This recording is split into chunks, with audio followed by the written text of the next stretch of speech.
This is Kevin, also known as AWOL, and we are going to make another template for another ornament. And this is what we're starting with. This is a 6-string bracelet or 12 strings coming down, depending on how you do your counting.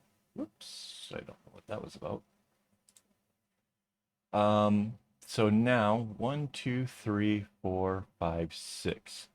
So we've kind of determined that this is the point where it sort of works out to be the right size to get the right kind of shape. So we're going to kind of continue with that for now and see how that works.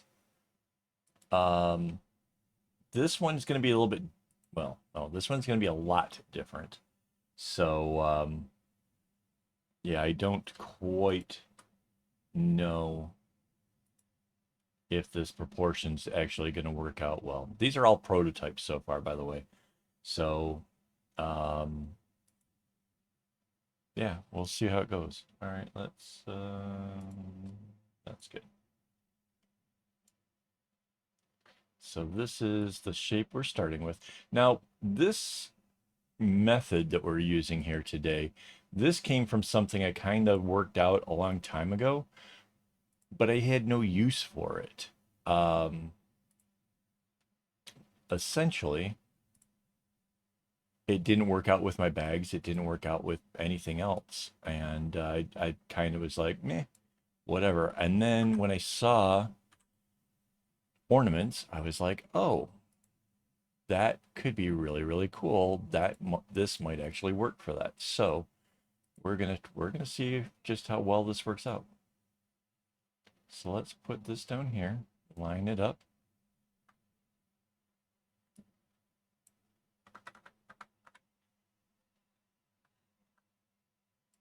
There we go.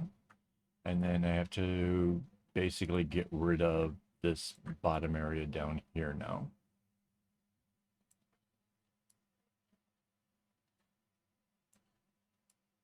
Cool. So this is our first segment. I now am going to take this, right? Because this is kind of the shape we are using. I'm going to take this and I am going to copy and paste it. And then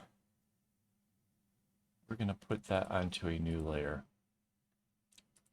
And then we are going to rotate this 90 degrees.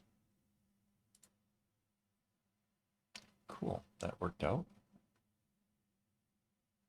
We need the move tool. It's going to go up here somewhere. I need to change the opacity. I don't have to go crazy with it, just enough to be able to see through and get this lined up.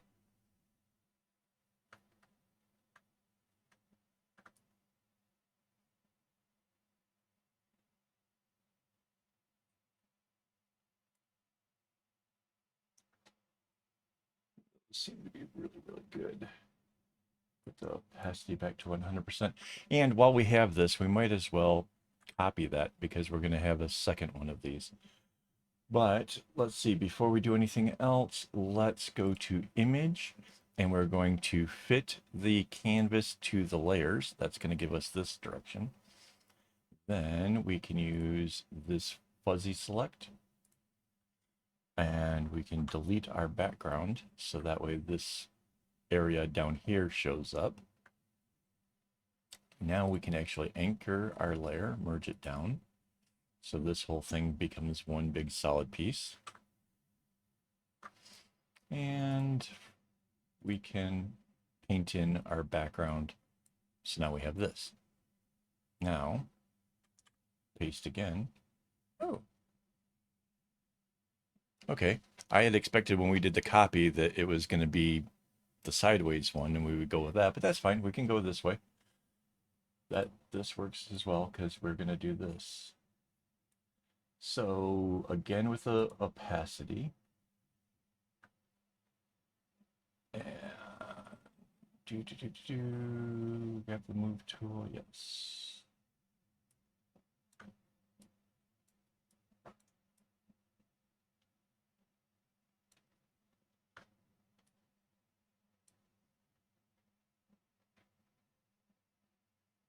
Laser.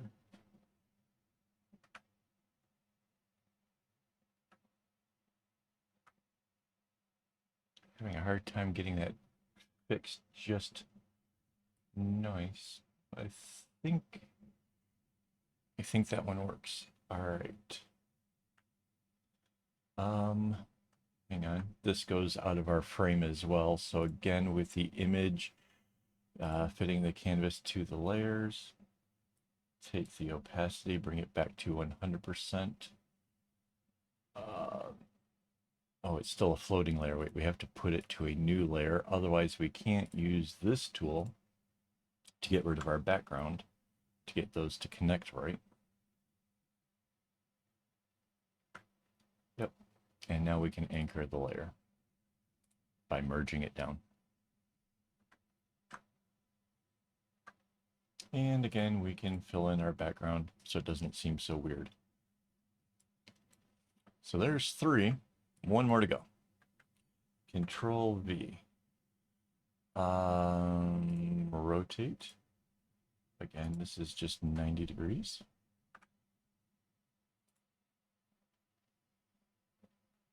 And we move it over here. Now this one lining up, I expect this to be a little bit more of a problem because we're having to line up 2 things.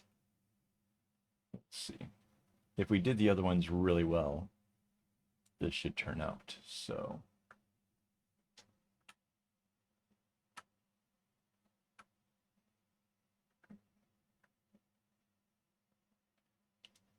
are they all touching?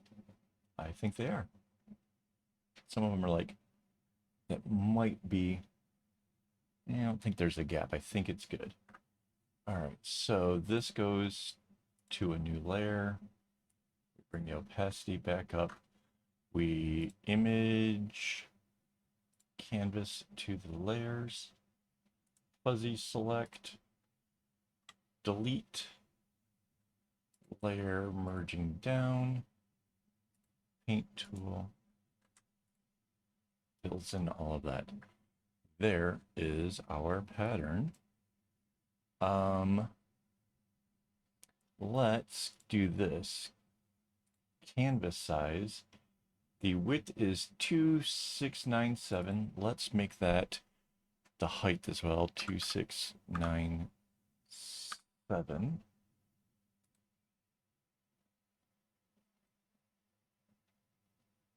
And size. There we go. So now we have a nice square.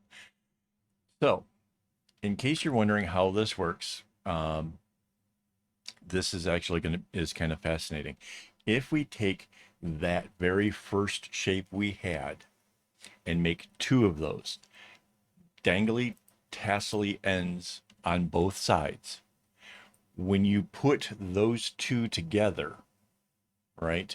Let's say we cut the string and we have this piece here and this piece here.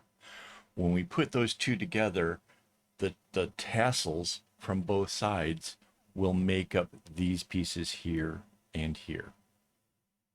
All right? Follow me on this, right? So once you have this cross made, you will then affix this side on the right to this side on the left. These strings here, they're going to tie together. And then the strings from this side here and this side here will tie together. And that's going to give you a globe. It's a really simple design. It takes, we won't have to do any sewing. We don't have some of the headaches that we've had with the previous ones.